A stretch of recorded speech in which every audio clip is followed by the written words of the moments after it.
Hello friends, ನಮಸ್ತೆ. Welcome back to the channel. ಇವತ್ತಿನ recipe ಬಂದುಬಿಟ್ಟು ಎಲ್ಲರೂ ತುಂಬ ಇಷ್ಟಪಟ್ಟು ತಿನ್ನೋವಂಥ ಮುಸ್ಲಿಂ ಸ್ಟೈಲ್ ಚಿಕನ್ ಬಿರಿಯಾನಿ. ನೀವು ನಂಬೋದೇ ಇಲ್ಲ, ತುಂಬ ಕಮ್ಮಿ ಇಂಗ್ರೀಡಿಯೆಂಟ್ಸಲ್ಲಿ ಅಷ್ಟು ಟೇಸ್ಟಿಯಾಗಿ ಹೇಗೆ ಬರುತ್ತೆ ಅಂತ ಅಂದ್ಬಿಟ್ಟು. ಸೊ ಖಂಡಿತವಾಗ್ಲೂ ನೀವು ಈ ರೆಸಿಪಿನ ಟ್ರೈ ಮಾಡಲೇಬೇಕು. ಸೊ ಫಸ್ಟು ಏನೆಲ್ಲ ಇಂಗ್ರೀಡಿಯೆಂಟ್ಸ್ ಬೇಕು ಅಂತ ನೋಡ್ಕೊಳ್ಳೋಣ. ನಾನಿಲ್ಲಿ ಒಂದು ದೊಡ್ಡ ಈರುಳ್ಳಿ, 2 ಟೊಮ್ಯಾಟೊ, ನಿಂಬೆಹಣ್ಣು, ಹಸಿಮೆಣಸಿನ್ಕಾಯಿ, 1 ಹಿಡಿ ಕೊತ್ತಂಬರಿ, 1 ಹಿಡಿ ಪುದೀನ, ಮತ್ತು ಇಲ್ಲಿ ಒಂದು 3/4 kg ಚಿಕನ್ ಇದೆ, 2ರಿಂದ 3 ಟೇಬಲ್ ಸ್ಪೂನು ಶುಂಠಿ ಬೆಳ್ಳುಳ್ಳಿ ಪೇಸ್ಟು, ಒಂದು 5 ಗೋಡಂಬಿ ಮತ್ತು ಒಂದು 5 ಬಾದಾಮಿ, ಮತ್ತಿಲ್ಲಿ ಒಂದು 3ರಿಂದ 4 ನಾನಿಲ್ಲಿ ಯಾಕೆ 2 ಬೌಲ್ ಇಟ್ಕೊಂಡಿದ್ದೀನಿ ಅಂದರೆ, ಒಂದು ಬೌಲ್ ಬಂದುಬಿಟ್ಟು ಒಗ್ಗರಣೆಗೆ ಹಾಕೋದಕ್ಕೆ, ಮತ್ತು ಇನ್ನೊಂದು ಬೌಲಲ್ಲಿ ತೊಗೊಳ್ತಾ ಇರೋವಂಥದ್ದು ಬಂದು ಪೌಡರ್ ಮಾಡ್ಕೊಳ್ಳೋದಕ್ಕೆ. ಸೊ ಇಲ್ಲಿ ಒಂದು 3 ಏಲಕ್ಕಿ ಮತ್ತು ಒಂದು 2 ಇಂಚು ಚಕ್ಕೆ ಮತ್ತು ಒಂದು 5ರಿಂದ 6 ಲವಂಗ. ಆ ಕಡೆ ಬಂದುಬಿಟ್ಟು ಅದು ಒಗ್ಗರಣೆಗೆ. ಸೊ ಇವಾಗ ಈ ಬೌಲಲ್ಲಿರೋವಂಥದ್ದೆಲ್ಲ ಏನು ಪೌಡರ್ ಮಾಡೋದಕ್ಕೆ. ನೆಕ್ಸ್ಟ್ ಬೌಲಲ್ಲಿರೋವಂಥದ್ದು ಒಂದು ಲವಂಗ, 1 ಇಂಚಷ್ಟು ಚಕ್ಕೆ, ಲವಂಗ ಮತ್ತು ಸ್ಟಾರ್ ಹೂವು, ಕಲ್ ಹೂವು ಮತ್ತು ಜಾಪತ್ರೆ ಇದಿಷ್ಟು ತೊಗೊಂಡಿದ್ದೀನಿ, ಮತ್ತು ಒಂದು ಪಲಾವ್ ಎಲೆ ಇದಿಷ್ಟು ಬೇಕಾಗತ್ತೆ. ಇದಿಷ್ಟು ಬಂದುಬಿಟ್ಟು ಒಗ್ಗರಣೆಗೆ. ಫಸ್ಟು ನಾವಿಲ್ಲಿ ಈರುಳ್ಳಿ ಎಲ್ಲನೂ ಸಣ್ಣ ಅಂದರೆ ಲೆಂತ್ ವೈಸಾಗಿ ಕಟ್ ಮಾಡ್ಕೊಬೇಕು. ಸೊ ಫಸ್ಟು ನಾನು ಈರುಳ್ಳಿನ ಲೆಂತ್ ವೈಸ್ ಕಟ್ ಮಾಡ್ಕೊತಾ ಇದ್ದೀನಿ.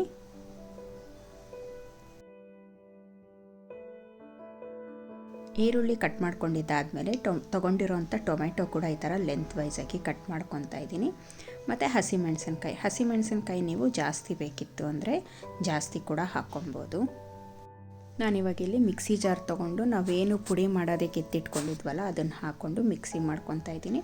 ಅದು ಆ್ಯಕ್ಚುಲಿ ಮಿಕ್ಸಿನಲ್ಲಿ ಕಮ್ಮಿ ಕ್ವಾಂಟಿಟಿ ಆಗಿರೋದ್ರಿಂದ ಚೆನ್ನಾಗಿ ಪೌಡರ್ ಆಗಲಿಲ್ಲ. ನಾನು ನೆಕ್ಸ್ಟ್ ಅದನ್ನು ಕುಟಾಣಿಗೆ ಹಾಕ್ಕೊಂಡು ಫೈನ್ ಪೌಡರಾಗಿ ಕುಟ್ಕೊಂಡಿದ್ದೀನಿ. ಇವಾಗ ಈ ಕಡೆ ನಾನು ಒಂದು ಕುಕ್ಕರ್ ಇಟ್ಟಿದ್ದೀನಿ. ನಿಮ್ಮ ಹತ್ರ ಬಿರಿಯಾನಿ ಪಾತ್ರೆ ಇದೆ ದೊಡ್ಡದು ಅನ್ನೋದಾದರೆ ಅದೇ ಇಡ್ಬೋದು, ನನ್ನ ಹತ್ರ ಇಲ್ಲ. ಸೊ ನಾನಿಲ್ಲಿ ಒಂದು 5 ಲೀಟರ್ ಕುಕ್ಕರ್ ಇಟ್ಕೊಂಡಿದ್ದೀನಿ. ಅದಕ್ಕೆ 2 ಟೇಬಲ್ ಸ್ಪೂನ್ ತುಪ್ಪ ಹಾಕ್ಕೊಂಡಿದ್ದೀನಿ. ಅಷ್ಟೇ ಕ್ವಾಂಟಿಟಿಯಷ್ಟು ಎಣ್ಣೆ ಕೂಡ ಹಾಕ್ಕೊಬೇಕು. ತುಪ್ಪ ಮತ್ತು ಎಣ್ಣೆ ಎರಡೂ ಈಕ್ವಲಾಗಿ ಹಾಕ್ಕೊಬೇಕು. ಹಾಗಾಗಿ ನಾನೊಂದು 2 ಟೇಬಲ್ ಸ್ಪೂನಷ್ಟು ತುಪ್ಪ ಮತ್ತು 2 ಟೇಬಲ್ ಸ್ಪೂನಷ್ಟು ಎಣ್ಣೆ ಹಾಕ್ಕೊಂಡಿದ್ದೀನಿ. ಎಣ್ಣೆ ಬಿಸಿ ಆದಮೇಲೆ ನಾವು ಒಗ್ಗರಣೆಗೆ ಅಂತ ಏನು ಹೋಲ್ ಸ್ಪೈಸಸ್ ಎಲ್ಲ ಎತ್ತಿಟ್ಕೊಂಡಿದ್ದೀವಲ್ವ ಅದನ್ನು ಹಾಕ್ಬಿಟ್ಟು ಅದೆಲ್ಲ ಸ್ವಲ್ಪ ಅದರದ್ದು ಫ್ಲೇವರೆಲ್ಲ ಬಿಡೋವರೆಗೂ ಚೆನ್ನಾಗಿ ಎಣ್ಣೆಯಲ್ಲಿ ತುಪ್ಪದಲ್ಲಿ ಫ್ರೈ ಮಾಡ್ಕೊಬೇಕು. ಇವಾಗ ನಾನು ಹಾಕ್ಕೊಂಡಿದ್ದೀನಿ. ಇವಾಗ ಇದೆಲ್ಲನೂ ಚೆನ್ನಾಗಿ ಫ್ರೈ ಮಾಡ್ಕೊಳ್ಳೋಣ.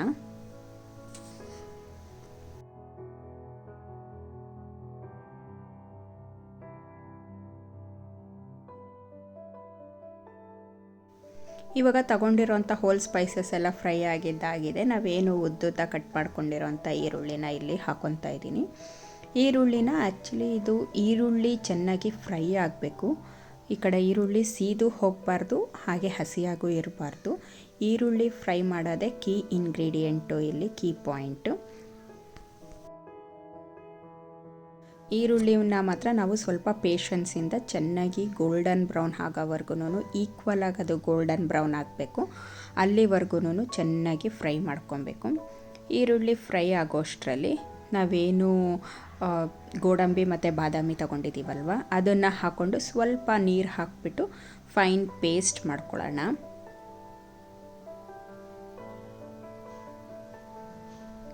ನೋಡಿ, ಈ ಥರ ಫೈನ್ ಪೇಸ್ಟ್ ಆದರೆ ಸಾಕು. ಇವಾಗ ಈ ಕಡೆ ಈರುಳ್ಳಿನೂ ಅಷ್ಟೇ ಸ್ವಲ್ಪ ಗೋಲ್ಡನ್ ಬ್ರೌನ್ ಆಗ್ತಾ ಇದೆ. ನೋಡಿ, ನೀವು ಇದನ್ನು ಮೀಡಿಯಮ್ ಫ್ಲೇಮಲ್ಲಿ ಇಟ್ಕೊಂಡು ಫ್ರೈ ಮಾಡಬೇಕು. ಹೈ ಫ್ಲೇಮಲ್ಲಿ ಇಡ್ತೀನಿ ಅನ್ನೋದಾದರೆ ಕೈ ಬಿಡದಂಗೆ ನೀವು ಫ್ರೈ ಮಾಡ್ತಾನೆ ಇರಬೇಕಾಗತ್ತೆ. ನೋಡಿ, ಇಷ್ಟು ಫ್ರೈ ಆದರೆ ಸಾಕು. ಇವಾಗ ಈ ಟೈಮಲ್ಲಿ ನಾವು ಶುಂಠಿ ಬೆಳ್ಳುಳ್ಳಿ ಪೇಸ್ಟ್ ಏನು ತೊಗೊಂಡಿದ್ದೀವಿ ಅದನ್ನು ಹಾಕ್ಕೊತಾ ಇದ್ದೀನಿ. ಮತ್ತು ಶುಂಠಿ ಬೆಳ್ಳುಳ್ಳಿ ಪೇಸ್ಟೂ ಅಷ್ಟೇ ಸ್ವಲ್ಪ ಜಾಸ್ತಿ ಹಾಕ್ಕೊಬೇಕು. ಇಲ್ಲಿ ಏನಂತ ಅಂದರೆ ಬೆಳ್ಳುಳ್ಳಿ ಸ್ವಲ್ಪ ಜಾಸ್ತಿ ಹಾಕ್ಕೊಬೇಕು. ಒಂದು 2 ಹಿಡಿ ಬೆಳ್ಳುಳ್ಳಿ ತೊಗೊತೀನಿ ಅಂದರೆ 1 ಹಿಡಿಯಷ್ಟು ಶುಂಠಿ ಹಾಕ್ಕೊಬೇಕು. ಸೊ 2:1 ರೇಷಿಯೋನಲ್ಲಿ ಹಾಕ್ಕೊಬೇಕು.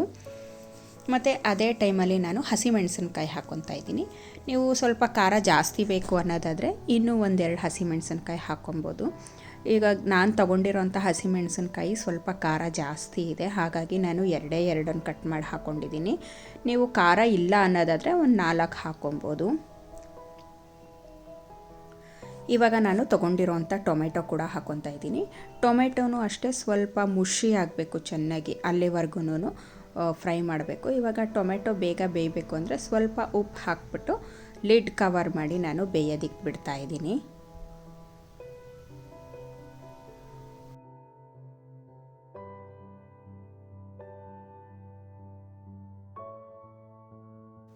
ಇವಾಗ ಟೊಮೆಟೊ ಬೇಯೋಷ್ಟರಲ್ಲಿ ನಾವು ತೊಗೊಂಡಿರೋಂಥ ಕೊತ್ತಂಬರಿ ಮತ್ತು ಪುದೀನ ಇದೆರಡನ್ನೂ ಸಣ್ಣದಾಗಿ ಕಟ್ ಮಾಡಿಟ್ಕೊಳ್ಳೋಣ.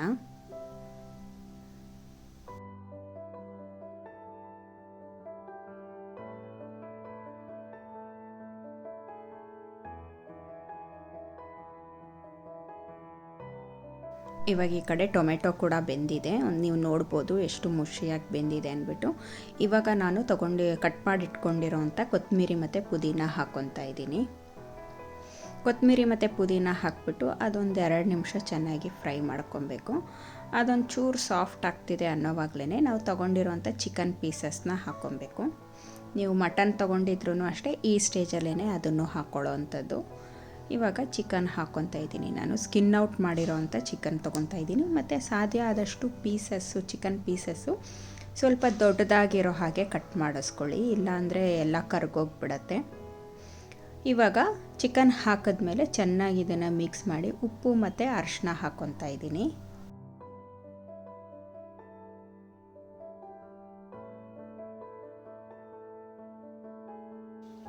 ಉಪ್ಪು ಮತ್ತು ಅರಿಶಿನ ಹಾಕಿ ಚೆನ್ನಾಗಿ ಇದನ್ನು ಫ್ರೈ ಮಾಡ್ಕೊಬೇಕು.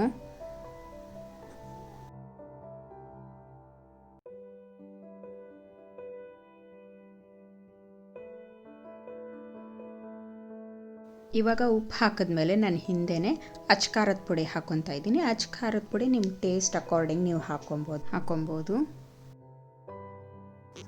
ಇವಾಗ ಅಚ್ಕಾರದ ಪುಡಿ ಹಾಕಿದ್ಮೇಲೆ ಚೆನ್ನಾಗಿ ಇದನ್ನು ಫ್ರೈ ಮಾಡ್ಕೊಬೇಕಾಗತ್ತೆ 1-2 ನಿಮಿಷ.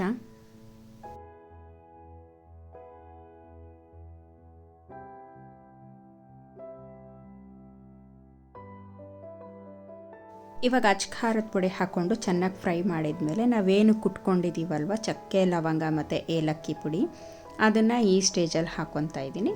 ಅದನ್ನು ಹಾಕಿ ಚೆನ್ನಾಗಿ ಮಿಕ್ಸ್ ಮಾಡ್ಕೊಬೇಕು.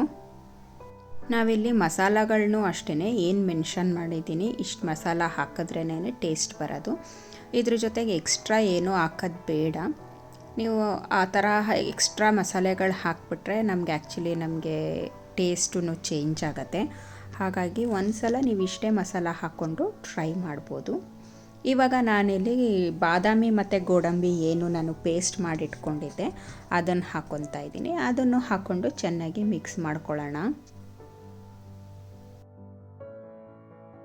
ಇವಾಗೆಲ್ಲ ಮಿಕ್ಸ್ ಮಾಡಿದ್ದಾಗಿದ್ಮೇಲೆ ನಾವು ಲಿಡ್ ಕವರ್ ಮಾಡಿಬಿಟ್ಟು ಚಿಕನ್ ಬೇಯೋದಕ್ಕೆ ಬಿಡೋಣ. ಇವಾಗ ಚಿಕನ್ ಬೇಯೋಷ್ಟರಲ್ಲಿ ನಾವು ಅಕ್ಕಿನ ರೆಡಿ ಮಾಡ್ಕೊಳ್ಳೋಣ. ನಾನಿಲ್ಲಿ ಜೀರಾ ಸಾಂಬಾರ್ ರೈಸ್ ಯೂಸ್ ಮಾಡ್ತಾಯಿದ್ದೀನಿ. ನೀವು ಬೇಕಿತ್ತು ಅಂದರೆ ಬಾಸುಮತಿ ರೈಸ್ ಕೂಡ ಯೂಸ್ ಮಾಡ್ಕೊಬೋದು. ನನ್ನ ಹತ್ರ ಬಾಸುಮತಿ ರೈಸ್ ಇರಲಿಲ್ಲ, ಸೊ ನಾನು ಜೀರಾ ಸಾಂಬಾರ್ ರೈಸೇ ಯೂಸ್ ಮಾಡ್ತಾಯಿದ್ದೀನಿ. ನಾನಿಲ್ಲಿ ಈ ಕಪ್ಪಲ್ಲಿ 2 ಕಪ್ ಅಷ್ಟು ತೊಗೊಂಡಿದ್ದೀನಿ. ಸೊ ಈ ಕಪ್ ಬಂದುಬಿಟ್ಟು 300 ml ಅಷ್ಟು ಕ್ವಾಂಟಿಟಿ ಹಿಡಿಯತ್ತೆ. ಈ ಕಡೆ ಚಿಕನ್ನು ಕೂಡ ಚೆನ್ನಾಗಿ ಬೆಂದಿದೆ. ನಾನು ಇವಾಗ ಇದಕ್ಕೆ ಮೊಸರು ಹಾಕ್ಕೊತಾ ಇದ್ದೀನಿ. ಒಂದು 4 ಟೇಬಲ್ ಸ್ಪೂನ್ ಅಷ್ಟು ಮೊಸರು. 4 ಟೇಬಲ್ ಸ್ಪೂನ್ ಅಂದರೆ ಅರೌಂಡ್ 150 to 200 ml ಅಷ್ಟು ಮೊಸರು ಹಾಕ್ಕೊಂಡಿದ್ದೀನಿ. ಮೊಸರು ಹಾಕಿದ್ಮೇಲೆ ಚೆನ್ನಾಗಿ ಮಿಕ್ಸ್ ಮಾಡ್ಕೊತಾ ಇದ್ದೀನಿ ಒಂದು ಸಲ.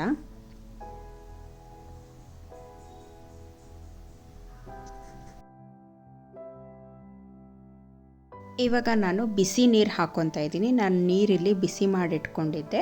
2 ಲೋಟಕ್ಕೆ ನಾನು ಸುಮಾರು ಒಂದು 3.5 ಲೋಟದಷ್ಟು ನೀರು ಹಾಕ್ಕೊಂಡಿದ್ದೀನಿ. ಏಕೆಂದರೆ ಅರ್ಧ ಲೋಟದಷ್ಟು ನೀರು ಆಲ್ರೆಡಿ ನಾವು ಚಿಕನ್ ಬೇಯಿಸೋವಾಗ ಚಿಕನಲ್ಲಿ ಇರೋವಂಥ ನೀರು ಬಿಟ್ಕೊಂಡಿತ್ತು. ಹಾಗಾಗಿ ನಾನು 4 ಲೋಟಕ್ಕೆ 3.5 ಲೋಟ ನೀರು ಅಷ್ಟೇ ಹಾಕಿರೋದು. ಇವಾಗ ನಾನಿಲ್ಲಿ ಒಂದು ಲೆಮನ್ನ ನಾನಿಲ್ಲಿ ಸ್ಕ್ವೀಸ್ ಮಾಡಿ ಜ್ಯೂಸ್ ಹಾಕ್ಕೊತಾ ಇದ್ದೀನಿ. ಇವಾಗ ಈ ಟೈಮಲ್ಲಿ ನೀವು ಸಾಲ್ಟು ಮತ್ತು ಖಾರ ಏನು ಬೇಕೋ ಎಲ್ಲ ಚೆಕ್ ಮಾಡಿಬಿಟ್ಟು ಅಕ್ಕಿ ಹಾಕ್ಕೊಬೇಕು. ನೀವು ಆ್ಯಕ್ಚುಲಿ ಅಕ್ಕಿನ ನೀವು ಸಪ್ರೇಟಾಗಿ ಅನ್ನ ಮಾಡ್ಕೊಂಡು ಒಂದು ಮುಕ್ಕಾಲು ಬೇಯಿಸ್ಕೊಂಡು ಕೂಡ ಯೂಸ್ ಮಾಡ್ಬೋದು. ನಾನಿಲ್ಲಿ ಈ ಥರ ಡೈರೆಕ್ಟಾಗೆ ಹಾಕ್ಕೊತಾ ಇದ್ದೀನಿ. ಇವಾಗ ಅಕ್ಕಿ ಹಾಕಿದ್ಮೇಲೆ ಚೆನ್ನಾಗಿ ಇದನ್ನು ಸ್ವಲ್ಪ ಒಂದು ಸಲ ಮಿಕ್ಸ್ ಮಾಡಿಬಿಟ್ಟು ನೀರು ಫುಲ್ಲು ಡ್ರೈ ಆಗೋವರೆಗೂ ಇದನ್ನು ಹಾಗೇ ಮಧ್ಯದಲ್ಲಿ ಮಿಕ್ಸ್ ಮಾಡ್ತಾ ಇರಬೇಕಾಗತ್ತೆ, ಇಲ್ಲಾಂದರೆ ತಳ ಹಿಡಿದು ಬಿಡತ್ತೆ. ಇವಾಗ ನೋಡಿ ಒಂದು ಸ್ವಲ್ಪನೇ ನೀರು ಕಮ್ಮಿ ಆಗ್ತಾಯಿದೆ. ಸೊ ಆನ್ ಆ್ಯಂಡ್ ಆಫ್ ನೀವು ಬಂದುಬಿಟ್ಟು ಇದನ್ನು ತಿರುಗಿಸ್ಕೊತಾ ಇರಬೇಕಾಗತ್ತೆ.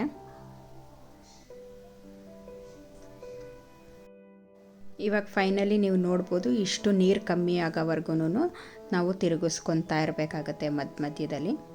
ನೋಡಿ ಈ ಸ್ಟೇಜಲ್ಲಿ ನಾವು ಫೈನಲಾಗಿ ಒಂದು ಸಲ ತಿರುಗಿಸ್ಬಿಟ್ಟು ನಾವು ಇದನ್ನು ಲಿಡ್ ಕವರ್ ಮಾಡಿ ದಮ್ ಆಗೋದಕ್ಕೆ ಬಿಡೋಣ. ಅಕ್ಕಿ ಇದೇ ಹಬೆನಲ್ಲೇ ಬೇಯ್ಕೊಬೇಕು. ಹಾಗಾಗಿ ನಾವು ಇದನ್ನು ಲಿಡ್ ಕವರ್ ಮಾಡಿ ಮತ್ತು ವಿಸಲ್ ಹಾಕಿಬಿಟ್ಟು ಒಂದು 10ರಿಂದ 15 ನಿಮಿಷ ಹಾಗೆ ಲೋ ಫ್ಲೇಮಲ್ಲಿ ಬಿಡಬೇಕು. ವಿಷಲ್ ಹಾಕ್ಸೋಕ್ಕೆ ಹೋಗಬಾರ್ದು, ಜಸ್ಟ್ ಅದು ದಮ್ ಕಟ್ಟೋದಕ್ಕಷ್ಟೇ ವಿಸಲ್ ಹಾಕೋದು. ನಾನಿವಾಗ ಇದು ಆಫ್ಟರ್ 15 to 20 ಮಿನಿಟ್ಸ್ ಇವಾಗ ಓಪನ್ ಮಾಡ್ತಾಯಿದ್ದೀನಿ. ನೀವು ನೋಡ್ಬೋದು ಎಷ್ಟು ಉದ್ದುದ್ರಾಗಿ ಆಗಿದೆ ಅಂದ್ಬಿಟ್ಟು. ನಾನು ಇದನ್ನು ಸ್ಟಿರ್ ಮಾಡಿ ತೋರಿಸ್ತಾ ಇದ್ದೀನಿ. ನೋಡಿ ಎಷ್ಟು ಉದುದ್ರಾಗಿ ಬಂದಿದೆ ಅಂದ್ಬಿಟ್ಟು. ತುಂಬ ಟೇಸ್ಟಿಯಾಗಿತ್ತು. ಇಷ್ಟು ಕಮ್ಮಿ ಇಂಗ್ರೀಡಿಯೆಂಟ್ಸಲ್ಲಿ ಏನೂ ಜಾಸ್ತಿ ಮಸಾಲೆ ಪೌಡರ್ಗಳಿಲ್ದಂಗೆ ಎಷ್ಟು ಈಸಿಯಾಗಿ ಮಾಡ್ಬೋದು ಅಂತ ಅಂದ್ಬಿಟ್ಟು ನನಗೂ ಈಗಲೇ ಗೊತ್ತಾಗಿದ್ದು. ಆ್ಯಕ್ಚುಲಿ ನನ್ನ ಫ್ರೆಂಡ್ ಇದನ್ನು ರೆಸಿಪಿ ಶೇರ್ ಮಾಡಿದ್ದು, ಅವರು ಮುಸ್ಲಿಮ್ಮು. ನೀವು ಒಂದು ಸಲ ಈ ರೆಸಿಪಿನ ಟ್ರೈ ಮಾಡಿ ನಿಮಗೆ ಹೇಗೆ ಬಂತು ಅಂತ ಖಂಡಿತವಾಗ್ಲೂ ನನಗೆ ಕಮೆಂಟ್ ಸೆಕ್ಷನಲ್ಲಿ ತಿಳಿಸಿ. ನಾನಿವಾಗ ಬಿರಿಯಾನಿನ ಒಂದು ಪ್ಲೇಟಲ್ಲಿ ಸರ್ವ್ ಮಾಡ್ಕೊತಾ ಇದ್ದೀನಿ. ನೀವು ನೋಡ್ಬೋದು ಎಷ್ಟು ಉದ್ದುದ್ರಾಗಿದೆ ಅಂತ ಅಂದ್ಬಿಟ್ಟು. ಇದೇ ಥರ ನೀವು ಮೆಷರ್ಮೆಂಟ್ನ ಫಾಲೋ ಮಾಡಿದ್ರೆ ಖಂಡಿತವಾಗ್ಲೂ ನಿಮಗೆ ಮುಸ್ಲಿಮ್ ಸ್ಟೈಲ್ ಬಿರಿಯಾನಿ ಟೇಸ್ಟೇ ಬರುತ್ತೆ. ನೀವು ಟ್ರಸ್ಟ್ ಮಾಡಿ ಮತ್ತು ಟ್ರೈ ಮಾಡಿ ಮತ್ತು ಹೇಗೆ ಬಂತು ಅಂತ ನನಗೆ ಕಮೆಂಟ್ ಸೆಕ್ಷನಲ್ಲಿ ತಿಳಿಸೋದನ್ನು ಮರಿಬೇಡಿ. ಇದೇ ಥರ ಈಸಿ ಆ್ಯಂಡ್ ಇಂಟ್ರೆಸ್ಟಿಂಗ್ ರೆಸಿಪೀಸ್ಗೋಸ್ಕರ ನನ್ನ ಚಾನಲ್ಗೆ ಸಬ್ಸ್ಕ್ರೈಬ್ ಮಾಡ್ಕೊಳ್ಳೋದನ್ನ ಖಂಡಿತವಾಗ್ಲೂ ಮರಿಬೇಡಿ. Thank you for watching. Bye.